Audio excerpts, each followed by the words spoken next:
Ciudad de México, 1980. Desde el exterior todo tenía la apariencia de una reunión mundana entre personas influyentes. Música que llenaba los salones, carcajadas que se mezclaban con el tintineo de las copas y rostros reconocibles por cualquier televidente de la época. Una noche más en una residencia de lujo. Eso era lo que cualquiera hubiera pensado desde afuera. Pero la realidad era completamente distinta.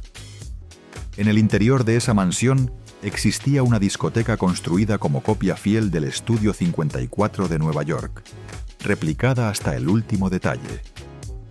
Columnas de mármol pulido, luces que pulsaban al ritmo de la música, y agentes de policía vistiendo sus uniformes reglamentarios mientras circulaban como si fueran meseros de un restaurante de alta categoría. Y en el centro de todo aquello, reinando sobre ese espacio imposible, había un hombre que no ocupaba ningún cargo político de elección popular, que no había heredado una fortuna familiar ni había construido una empresa. No era presidente, no era millonario de cuna ni estrella de cine. Era el jefe de la policía capitalina, Arturo Durazo Moreno. Y cada persona que había cruzado esas puertas aquella noche lo había hecho porque una invitación de su parte nunca era realmente una invitación. Era una orden que nadie con dos dedos de frente se atrevía a rechazar. Para comprender cómo un niño que creció en la pobreza en el estado de Sonora terminó acumulando ese nivel de poder, es necesario retroceder varias décadas en el tiempo. Regresar a una ciudad de provincia, a los años de juventud compartidos en una colonia de clase media, y a las decisiones acumuladas que, paso a paso, fueron convirtiendo a Arturo Durazo Moreno en el hombre más temido de todo México. Un hombre ante quien nadie, absolutamente nadie, podía hacer nada. Gran parte de lo que hoy se conoce sobre su vida proviene de testimonios directos, de investigaciones periodísticas que tardaron años en ver la luz pública y, de manera muy particular, del libro que escribió su propio guardaespaldas. Una fuente tan cercana que resulta difícil imaginar otra más reveladora. Algunas versiones de los hechos coinciden entre sí, otras divergen en los detalles, pero todas juntas construyen una historia que México todavía no ha terminado de procesar ni de olvidar. Arturo Durazo Moreno nació en Cumpas, Sonora. Si te gusta este contenido, suscríbete para no perderte ninguna historia oculta. En el seno de una familia sin recursos. Fue el primogénito, y desde joven entendió que el lugar donde había nacido no le ofrecía los horizontes que él buscaba. Con ese convencimiento, se trasladó a la Ciudad de México en busca de lo que Sonora no podía darle. Sus primeros años en la capital fueron los de cualquier joven sin contactos ni capital. Trabajó como empleado en el Banco de México, luego como inspector de tránsito, y eventualmente encontró un lugar dentro de la Dirección Federal de Seguridad. No tenía formación militar, no tenía fortuna personal, no acumulaba méritos profesionales que lo distinguieran de cualquier otro funcionario de rango medio. Pero poseía algo que, en el México de aquel momento, valía infinitamente más que cualquier título universitario o reconocimiento institucional. Tenía el número telefónico de José López Portillo. Los dos se habían conocido de jóvenes en la Colonia del Valle. Habían compartido calles, peleas callejeras, travesuras y esa complicidad particular que solo se forja entre quienes crecen juntos sin nada que los separe. En el México de los años 70, donde la lealtad personal pesaba más que cualquier expediente académico, tener al futuro presidente de la República como cuate de la infancia equivalía, literalmente, a tener el boleto de entrada a cualquier destino al que se quisiera llegar. Cuando José López Portillo ganó la presidencia en 1976, no olvidó al amigo de sus años de juventud, lo nombró director de la Policía y Tránsito del Distrito Federal. El hombre sin preparación formal, sin historial documentado de méritos, sin ningún aval institucional reconocible, Bomb quedó de pronto a cargo de la principal corporación de seguridad de la ciudad más poblada del país. Y como si aquello no fuera suficiente para dejar clara la magnitud del favor, López Portillo también lo nombró general de división. Por decreto presidencial, sin haber pisado una sola academia militar en toda su vida, sin haber cumplido un día de servicio castrense, Durazo recibió el grado más alto al que puede aspirar un militar en activo. Los generales de carrera reaccionaron con una indignación que no tenían forma de expresar públicamente. Décadas de escalafón meticuloso, años de protocolo y sacrificio, campañas enteras dedicadas a subir peldaño por peldaño en una jerarquía que se suponía infranqueable sin mérito real.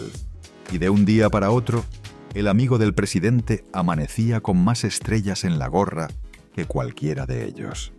Según el relato que dejó escrito el guardaespaldas de Durazo, en algún momento un general de carrera lo confrontó directamente en público, en un gesto que en cualquier otra circunstancia habría sido considerado una muestra de valor institucional.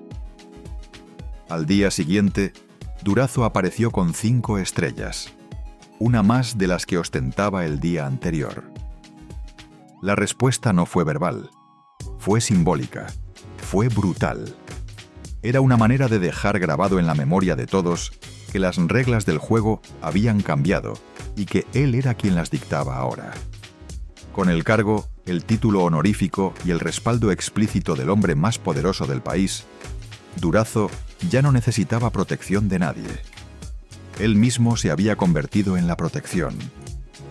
Y lo que vino después fue algo que ningún mexicano había presenciado con ese nivel de descaro y visibilidad. Desde el primer día de su gestión, Durazo dejó en claro que las reglas vigentes para el resto de la sociedad, incluso para el resto de los funcionarios públicos, simplemente no le aplicaban a él. Y lo llamativo no era que lo ocultara, sino que ni siquiera se tomaba la molestia de disimularlo.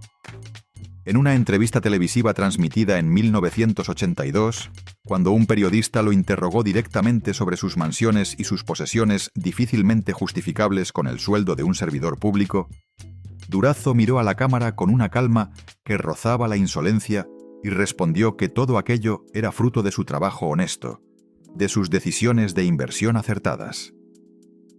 Nadie le creyó. Pero eso ya no importaba, porque Durazo operaba en una dimensión en la que la verdad no tenía consecuencias prácticas.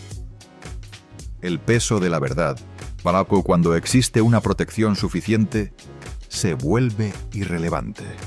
Mientras tanto, dentro de la propia corporación policial, Durazo había instalado un mecanismo de extorsión sistemática hacia sus propios subordinados.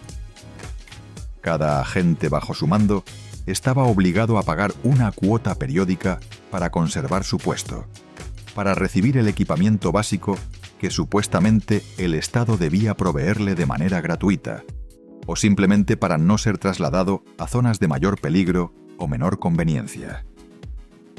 Era un sistema de extorsión interna simple en su diseño, brutal en su ejecución y terriblemente eficiente en sus resultados. En las calles de la ciudad, sin embargo, nada parecía fuera de lo ordinario.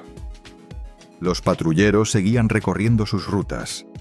Los agentes saludaban a los ciudadanos con amabilidad institucional, pero la maquinaria visible de la seguridad pública continuaba girando como si nada de aquello existiera. Pero detrás de esa fachada de normalidad funcional, ese sistema de extorsión interna fue generando el flujo de dinero que financiaría lo que vendría después. Y lo que vendría después no era simplemente corrupción en el sentido convencional del término. Era algo de una escala considerablemente más vasta, algo que no dejaba huella en ningún registro oficial, y que explicaba por qué las mansiones, el Partenón griego en Guerrero y la discoteca subterránea eran apenas la superficie más visible de una historia mucho más oscura y más profunda. Porque las cuotas que pagaban los agentes de policía generaban un flujo constante de dinero, sí, pero ese flujo era insuficiente para financiar la escala de lo que Durazo estaba construyendo. Para eso necesitaba acceder a recursos de otra magnitud. Y ese acceso provenía de algo que su posición le otorgaba de manera exclusiva: el control sobre qué delitos se perseguían en la capital del país y cuáles no. Esa facultad, en una ciudad del tamaño y la densidad delictiva de México, tenía un valor económico extraordinario. Las organizaciones criminales que operaban en la ciudad no lo hacían por accidente ni por omisión burocrática. Lo hacían porque habían negociado su impunidad, y Durazo era con quien correspondía negociar. Uno de los nombres que aparece vinculado a ese ecosistema en varias investigaciones periodísticas de la época es el de Rafael Caro Quintero, figura que basta para ilustrar el nivel en que se movían esos acuerdos. Además, existe un documento resguardado en el Archivo General de la Nación que registra que en enero de 1976, antes de que López Portillo llegara a la presidencia, una corte del estado de Florida había acusado a Durazo de tráfico de cocaína. Según la investigación periodística que recuperó ese expediente, fue el propio López Portillo, en ese momento todavía candidato presidencial, quien utilizó sus influencias para que el caso fuera cerrado y archivado. Si esa versión es correcta, implica que López Portillo no ignoraba a quién estaba eligiendo como aliado. Sabía exactamente la naturaleza del hombre al que decidió nombrar para encabezar la policía de la ciudad más importante del país. Con esos recursos económicos circulando sin restricciones, el dinero llegaba en todas direcciones. Durazo regalaba monedas de oro con su nombre grabado como si fueran tarjetas de presentación, un detalle que sintetizaba perfectamente la combinación de vanidad y ostentación que lo caracterizaba. Organizaba fiestas que se prolongaban durante noches enteras en sus propiedades. Y los invitados a esas reuniones no eran personas cualquiera. Eran las personas que realmente importaban en el México de esa época.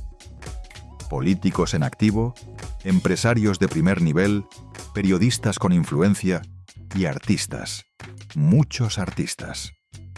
Durazo tenía una fascinación particular por el mundo del espectáculo, una atracción que iba más allá del simple gusto personal. Para él, rodearse de celebridades cumplía una función estratégica. Era otra forma de ejercer poder, otra forma de obtener información útil y comprometedora, otra forma de crear deudas que pudieran cobrarse en el momento oportuno. Las fiestas no eran entretenimiento. Eran una herramienta política de control social, de una efectividad que ninguna amenaza explícita podría haber igualado. Y esa herramienta funcionó con una precisión casi mecánica durante 6 años. Cada persona que cruzaba la reja monumental de sus propiedades salía con algo pendiente, una deuda invisible, un compromiso no verbalizado pero perfectamente comprendido por ambas partes. Eso no requería amenazas directas ni coerciones abiertas. El sistema, una vez puesto en marcha, se sostenía solo. Pero dentro de ese universo de fiestas y poder, existe una historia específica que involucra a uno de los artistas más famosos que México ha producido jamás. Una historia que tiene 11 años de edad, una voz que ya entonces era extraordinaria, un padre dispuesto a usar cualquier recurso disponible para alcanzar sus objetivos, y una serie de hechos que quien los conoce en su totalidad ya no puede ver de la misma manera. Andrés García era en los años 70 uno de los rostros más reconocidos del cine mexicano, y fue él quien presentó a Durazo con Luisito Rey, el padre de Luis Miguel. García lo narró él mismo en múltiples entrevistas a lo largo de los años, con una franqueza que pocas veces caracteriza a quienes estuvieron cerca de ese círculo. Contó que un día, mientras se encontraban reunidos en su casa, llegó un niño. El niño cantó. Y Durazo quedó inmediatamente impactado por lo que escuchó. El niño tenía 11 años. Se llamaba Luis Miguel Gallego Basteri. La reacción de Durazo fue tan inmediata como contundente. Para alguien con su nivel de poder, impulsar a alguien no significaba recomendarlo para que abriera sus propias puertas, sino directamente llamar al lugar correcto y hacer que esas puertas se abrieran de inmediato, sin discusión, sin procedimientos, sin esperas. Durazo gestionó personalmente para que Luis Miguel cantara en la boda de la hija del presidente, celebrada el 29 de mayo de 1981.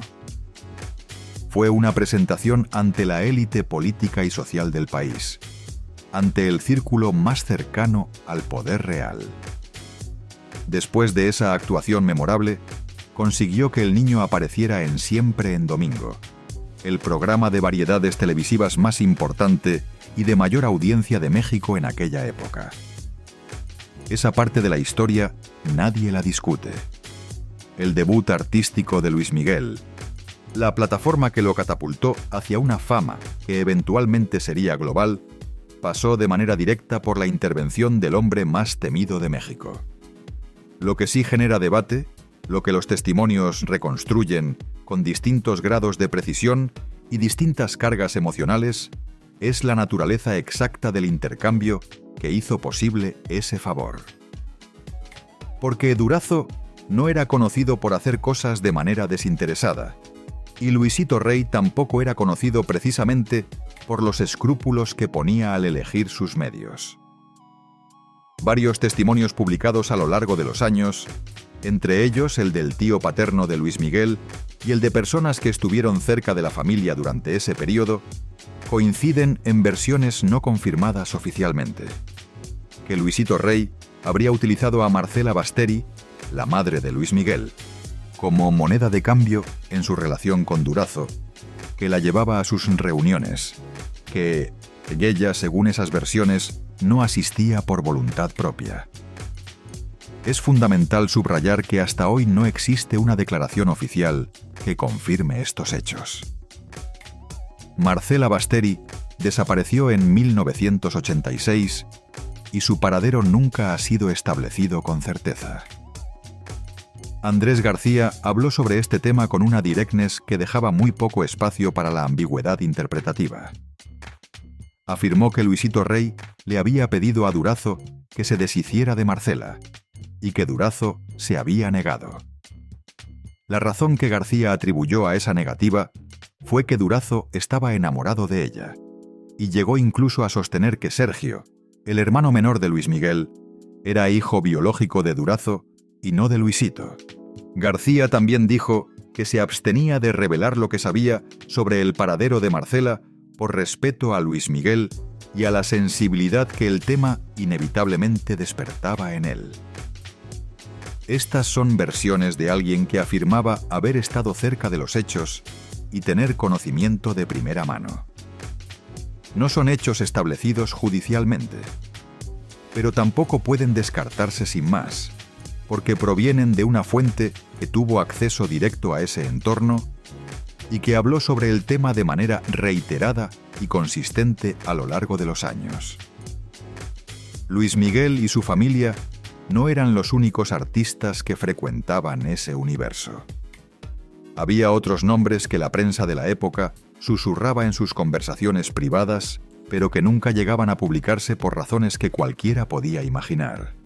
El periodo de los años 70 y principios de los 80 fue la época dorada de las vedettes y del cine de ficheras en México, una industria del entretenimiento que vivía su momento de mayor esplendor comercial. Figuras como Olga Briskin, vedette y violinista, que se contaba entre las personalidades más populares del espectáculo nacional, aparecían mencionadas en conversaciones privadas sobre las reuniones de Durazo. También circuló en ese momento el nombre de Verónica Castro. Ninguno de estos rumores fue confirmado oficialmente por fuentes verificables. Ninguna de las personas mencionadas hizo declaraciones públicas al respecto en ningún momento. Se trata de versiones que circularon en medios de comunicación y en conversaciones informales de la época, y deben ser tratadas exactamente como eso. Rumores no confirmados que forman parte del clima social de un período específico. Lo que sí está documentado con mayor solidez es otro caso diferente. El Flaco Ibáñez, actor icónico de esa generación dorada del cine popular mexicano, habló en una entrevista con Jordi Rosado sobre la naturaleza de su relación con Durazo. Contó que el jefe de policía lo había sacado de varias situaciones comprometidas vinculadas al consumo de sustancias y al alcohol, situaciones que, de haberse hecho públicas, habrían podido dañar gravemente su carrera. Esa protección, sin embargo, no era gratuita. Nunca lo era. Siempre tenía un precio, aunque ese precio no siempre se expresara en términos económicos ni se cobrara de inmediato. Ese era precisamente el mecanismo. Crear deudas, acumular compromisos, tejer una red invisible de obligaciones que Durazo podía activar o simplemente dejar existir, porque su mera existencia ya era suficiente para asegurar el comportamiento deseado en las personas afectadas. Desde afuera, todo aquello tenía la apariencia de una celebración del éxito. Figuras conocidas, música de primera, lujo ostentoso. La noche funcionando como si fuera una reunión ordinaria entre gente poderosa. Pero no lo era. Cada artista que recibía protección, cada personalidad que asistía a una fiesta, salía cargando algo pendiente. Un compromiso no verbalizado, pero perfectamente entendido. Y en el México de esa época, deber un favor al jefe de policía era exactamente tan peligroso como ser su enemigo declarado. Probablemente más, porque el enemigo al menos sabía a qué atenerse. Ningún artista famoso de esa época podía decirle que no al negro Durazo. Esa frase no es una exageración retórica ni una simplificación periodística. Es la descripción precisa y literal de lo que fue ese periodo. Su sola presencia, su cargo, el historial de lo que era capaz de hacer, eran suficientes para que cualquier invitación fuera aceptada sin cuestionamientos, sin negociaciones, sin excusas. El miedo hacía el trabajo por él mucho antes de que él tuviera que hacer nada. Pero las fiestas y los famosos representaban solo una de las caras de Durazo. La otra cara, la que sus víctimas llevan grabada de una manera completamente diferente, no tenía absolutamente nada que ver con el glamour, ni con los artistas, ni con el lujo ostentoso de las columnas griegas. En la colonia Doctores de la Ciudad de México, un establecimiento conocido como el Hotel La Posada del Sol mantenía una fachada elegante y discreta que no permitía adivinar nada de lo que ocurría en sus niveles inferiores. Según testimonios recopilados décadas más tarde por periodistas e investigadores, ese lugar fue utilizado para detener e interrogar a personas cuya existencia no quedaba registrada en ningún documento oficial. Personas que sus familias reportaban como desaparecidas ante las autoridades y que esas mismas autoridades, con cinismo o con ignorancia deliberada, decían no conocer, no saber nada, no tener registro alguno. Eso ya era grave por sí solo.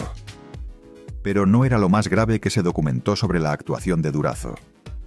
El caso que alcanzó mayor documentación pública fue la masacre del río Tula, en la que 12 personas perdieron la vida y cuyos cuerpos presentaban señales inequívocas de violencia sistemática. Las investigaciones posteriores apuntaron a Durazo como el responsable intelectual de esa matanza. Solo 8 de los 12 cuerpos pudieron ser identificados. Y cuando Durazo fue finalmente procesado judicialmente, ese caso no figuró entre los cargos principales que se le imputaron. Fue condenado a 8 años de prisión, pero los cargos fueron portación de armas prohibidas y abuso de autoridad. Para una parte significativa de la sociedad mexicana, esa condena fue la confirmación más clara posible de que el sistema que lo había protegido durante 6 años continuó protegiéndolo incluso después de su caída. La forma en que se construyó la acusación, los cargos que se eligieron y los que se descartaron, decía tanto como la propia sentencia. Y ahí es donde la dimensión de la historia cambia de escala. Porque las fiestas no eran únicamente excesos personales de un hombre con poder ilimitado. Eran una herramienta deliberada de control político. Cuando un político, un empresario o una figura del espectáculo asistía a una de las reuniones de Durazo y lo que ocurría en esa reunión resultaba comprometedor, Durazo quedaba en posesión de información que, para alguien en su posición, equivalía a poder permanente y acumulable. Los agentes de policía que circulaban como meseros aquella noche no estaban ahí únicamente para servir bebidas.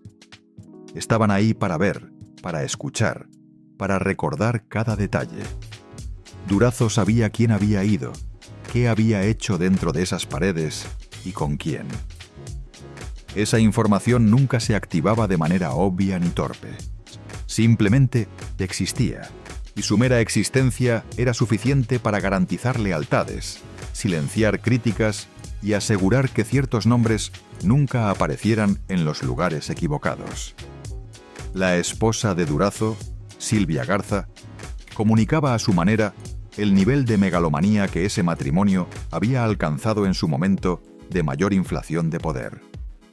En reuniones sociales de la época, cuando la conversación giraba hacia los posibles candidatos a la sucesión presidencial, Silvia decía abiertamente, con una seguridad que dejaba sin palabras a sus interlocutores, que su marido sería el próximo presidente de México.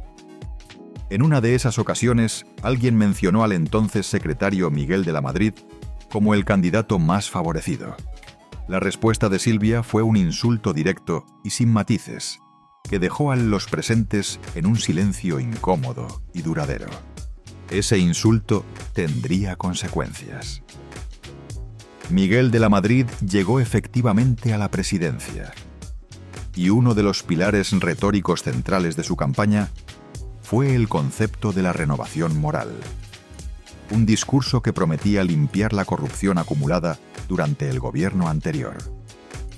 Durazo, con sus mansiones ampliamente conocidas y su historial ampliamente documentado, era el candidato perfecto para encarnar simbólicamente ese cambio prometido, para ser el rostro visible de lo que se estaba dejando atrás.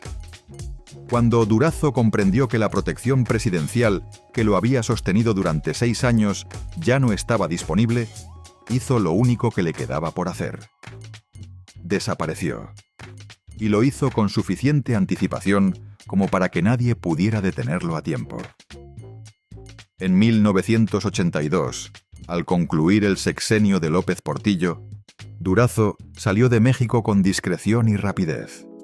Las investigaciones ya habían comenzado a moverse, pero nadie había ejecutado todavía ninguna orden de detención.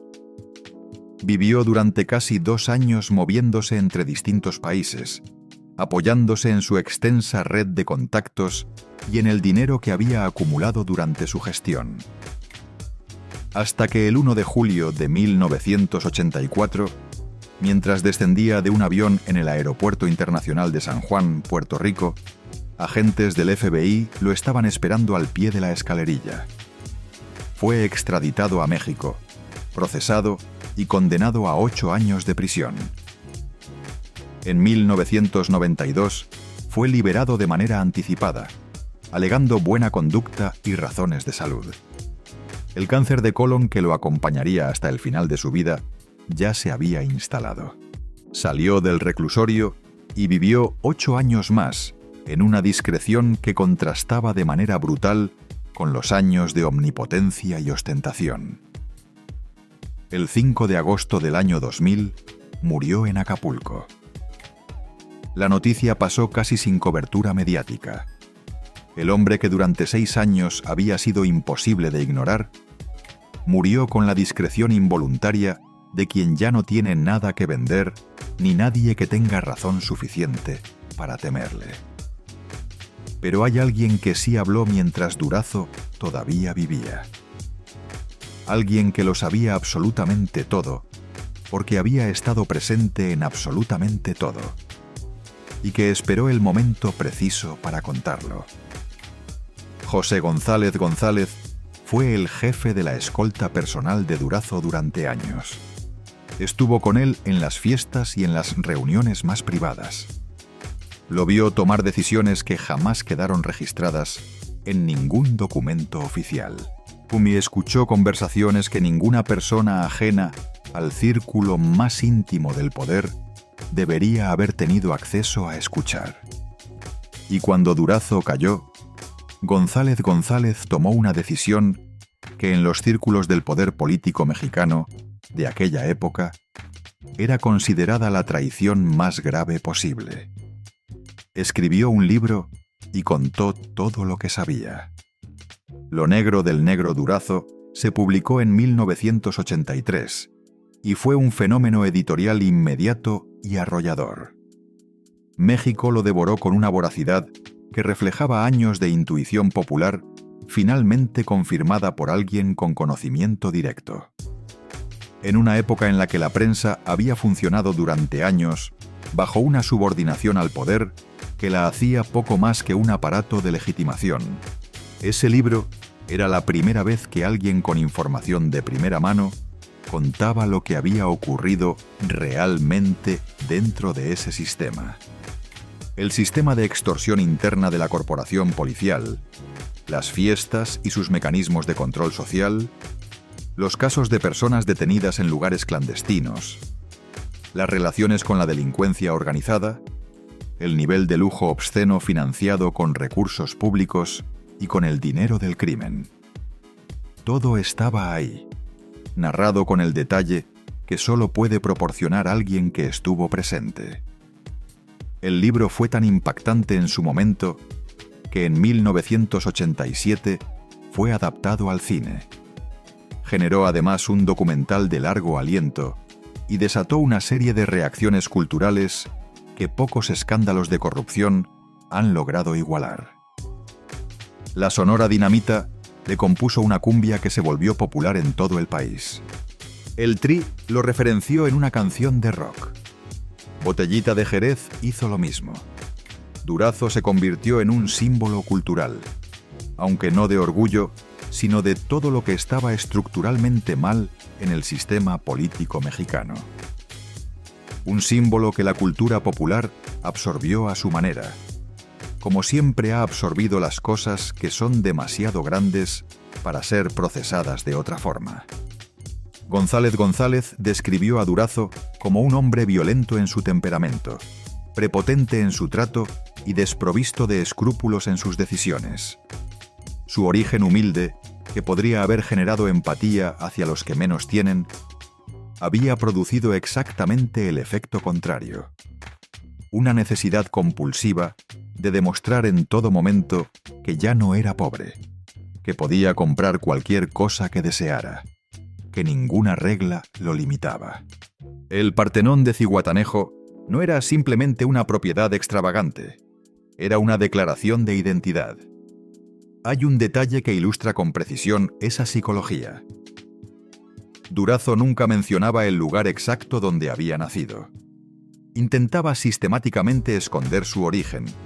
Modificaba detalles de su propia historia biográfica dependiendo del interlocutor con el que hablara en cada momento.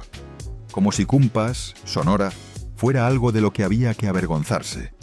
Como si el punto de partida fuera una mancha que el Partenón y los uniformes de 5 estrellas pudieran borrar. Era un hombre incapaz de construir una identidad que no dependiera enteramente de la ostentación exterior y del miedo ajeno.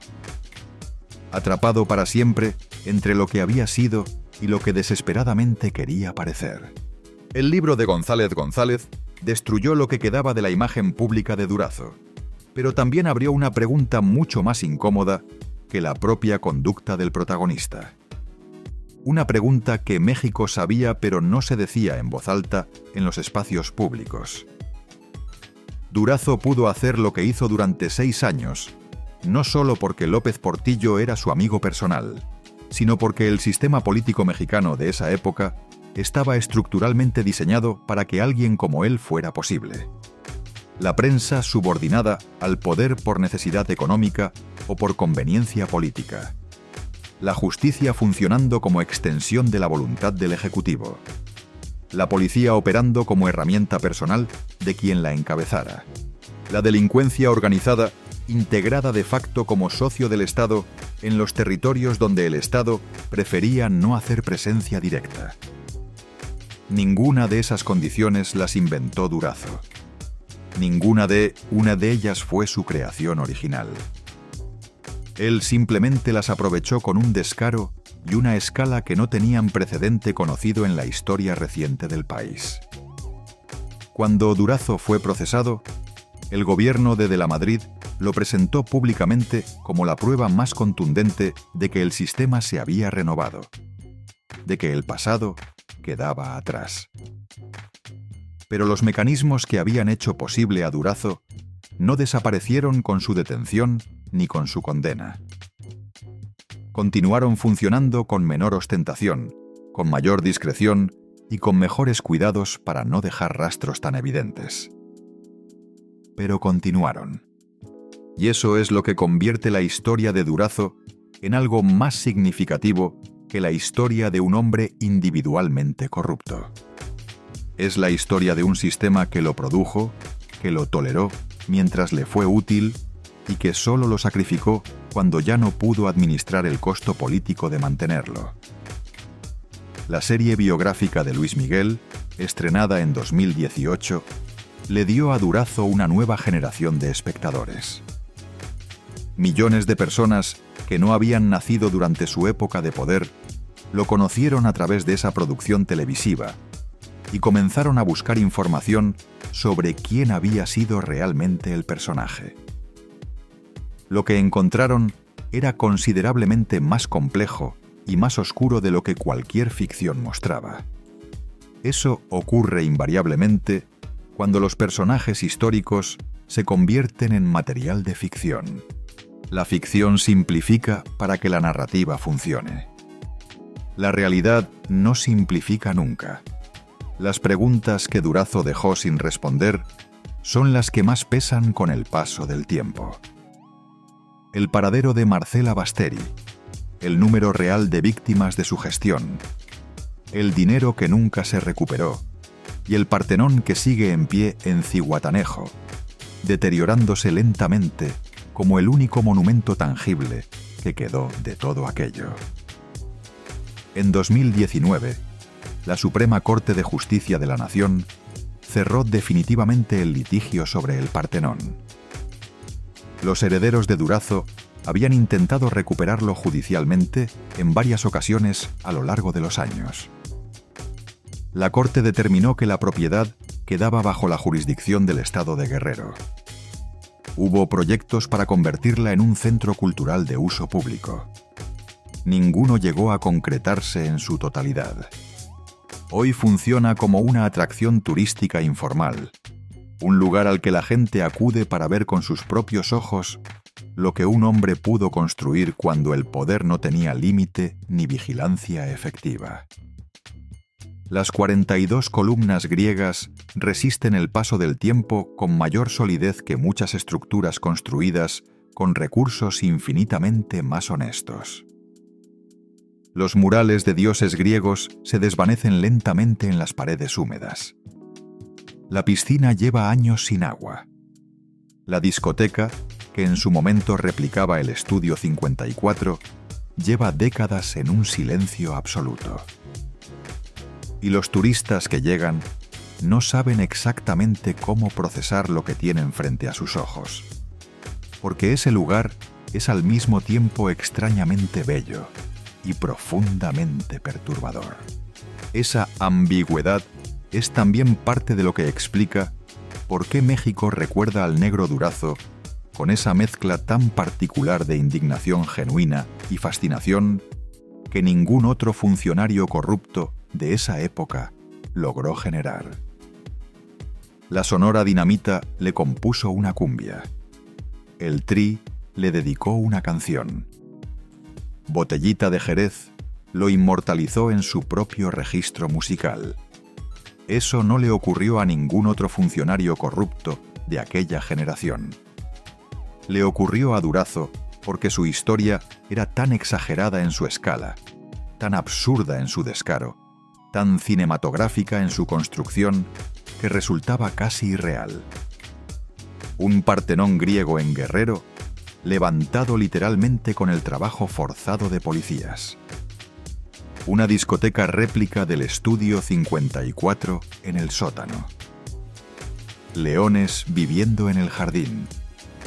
Pero debajo de esa capa de absurdo visual que permite la risa, hay una historia genuinamente oscura que no permite que esa risa sea completa ni cómoda. Las víctimas de la masacre del río Tula. Las personas que pasaron por los sótanos de la Posada del Sol sin que nadie lo registrara. Los agentes de policía tratados como servidumbre personal. Las mujeres que, según versiones no confirmadas, fueron utilizadas como moneda de cambio. Esas historias no caben en una cumbia. No admiten el formato de la anécdota entretenida. José López Portillo, el presidente que hizo posible todo aquello con su decisión de nombrar a Durazo y de protegerlo durante 6 años, murió en 2004 sin que ningún cargo relacionado con Durazo fuera jamás presentado en su contra. Vivió sus últimos años con sus memorias publicadas y con sus versiones de los hechos intactas, sin que el sistema judicial, al que tanto le había convenido mirar hacia otro lado, decidiera en ningún momento mirarlo a él. La renovación moral que supuestamente cerró ese capítulo fue, en buena medida, una operación de relaciones públicas. Encontró en Durazo el chivo expiatorio perfecto, lo suficientemente visible y documentado como para ser creíble, y dejó intactos los mecanismos que lo habían producido. Andrés García habló de Durazo en sus últimos años públicos con una mezcla característica de fascinación y distancia estratégica. Lo llamó inteligente. Dijo que era un gran conocedor del alma mexicana y que por eso había manejado con tanta eficacia todo lo que manejó. Esa valoración dice mucho sobre la forma en que ciertos círculos en México han procesado históricamente a los hombres de poder que cruzan todas las líneas. Con una admiración que no termina de reconocerse a sí misma como tal, que se disfraza de análisis frío para no tener que confrontar lo que realmente representa. Las preguntas más importantes que dejó Durazo nunca recibieron respuesta oficial. El paradero de Marcela Basteri, el alcance real de sus vínculos con el crimen organizado, el dinero que se evaporó sin dejar rastro, lo que realmente ocurrió dentro de la Posada del Sol y cuántas personas pasaron por ahí sin que quedara registro. Esas preguntas siguen abiertas y probablemente lo seguirán estando, porque las personas que podían responderlas ya no están o eligieron el silencio. Y el silencio en esta historia siempre ha sido la herramienta más poderosa de todas, más poderosa incluso que las 5 estrellas o que el Partenón. La última imagen que existe de Durazo vivo es la de un hombre viejo y enfermo en Acapulco. Sin el uniforme de 5 estrellas, sin las mansiones, sin los policías disfrazados de meseros, sin las fiestas interminables, sin los famosos que no podían negarse, sin el poder que lo había definido completamente durante más de una década. Solo un hombre de 70 y tantos años esperando un final que llegó el 5 de agosto del año 2000.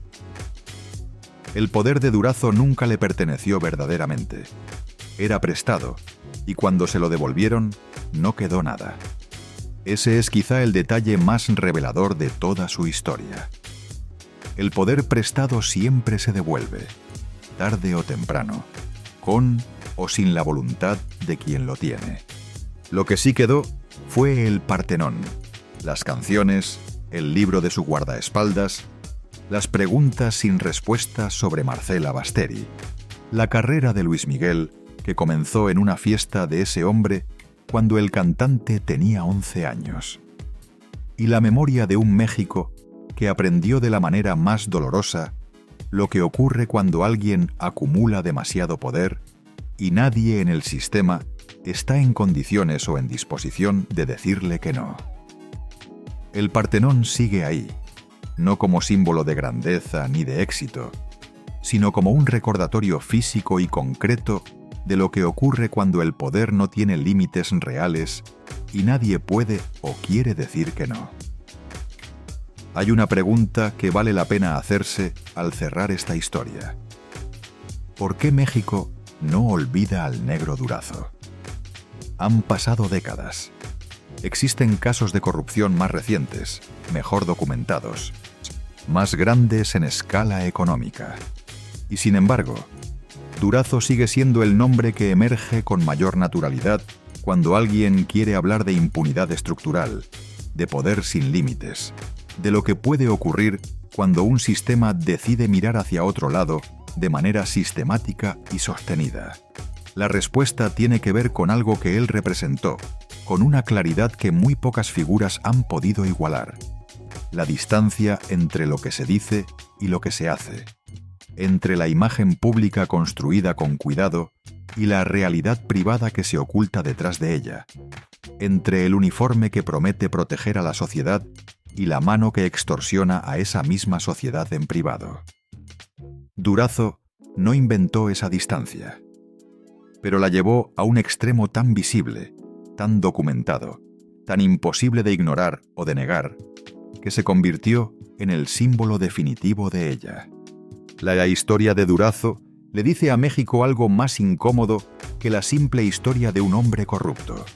Le dice que la corrupción de esa magnitud no es el producto de un individuo malo operando dentro de un sistema fundamentalmente bueno. Es el producto de un sistema que genera figuras como Durazo porque ese proceso le conviene estructuralmente, que las tolera porque le resultan útiles en determinados momentos y contextos, y que solo las sacrifica cuando se convierten en un problema que ya no puede administrarse ni ignorarse. Eso no cambió completamente cuando Durazo fue encarcelado. El mismo sistema que lo había producido continuó funcionando después de él, con nombres diferentes, con menores pretensiones de ostentación, con mayor cuidado para no construir partenones griegos que pudieran fotografiarse desde helicópteros. Pero continuó. El flaco Ibáñez habló de Durazo con la naturalidad de quien recuerda una época ya superada, con humor y con la distancia que da el tiempo. Dijo cosas que resumen bien cómo cierta parte de México procesó a ese hombre. Con una mezcla de humor, de distancia cómoda, con la idea implícita de que todo aquello era tan exagerado que podía convertirse en personaje de ficción, en material de cumbia y de anécdota. Y esa conversión en personaje, en canción, en película, en meme, es también una forma de no ver completamente lo que había detrás. Una forma de administrar la incomodidad que produciría verlo todo. Las preguntas que Durazo no respondió antes de morir son las que más pesan. ¿Dónde está Marcela Basteri? ¿Cuántas personas pasaron por la Posada del Sol sin que nadie lo registrara oficialmente? ¿Qué ocurrió exactamente con el dinero que nunca se recuperó? Esas preguntas no tienen respuesta. Las personas que podían darla ya no están o eligieron el silencio de manera permanente. Y el silencio en esta historia siempre ha sido la herramienta más poderosa de todas las que estuvieron disponibles. La serie de Luis Miguel le dio a Durazo una nueva generación de público que no había vivido su época. Millones de personas que lo conocieron como personaje de ficción comenzaron a buscar al hombre real. Y lo que encontraron, como ocurre invariablemente, era más complicado, más oscuro y más incómodo que cualquier versión dramatizada para la televisión. La realidad de Durazo no necesitaba guionistas. Ya tenía todo lo que cualquier guionista habría querido: exceso, poder, violencia, traición, lealtades rotas, preguntas sin respuesta. Arturo Durazo Moreno fue producto de su tiempo y de su sistema. Eso no lo absuelve de ninguna de sus responsabilidades, pero entenderlo plenamente requiere entender también qué condiciones estructurales hacían posible que alguien como él existiera y prosperara. Un sistema de partido único donde la lealtad personal valía más que cualquier mérito institucional documentado. Una prensa comprable, una justicia subordinada al ejecutivo, una sociedad que aprendía desde temprano que ciertas preguntas era mejor no formular en voz alta. Todo eso junto produjo al negro Durazo, y todo eso junto lo toleró durante 6 años.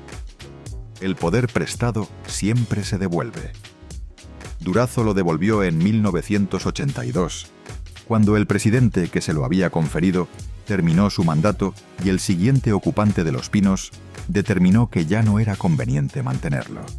El hombre más temido de México se convirtió prácticamente de un día para otro en el hombre al que todos podían perseguir.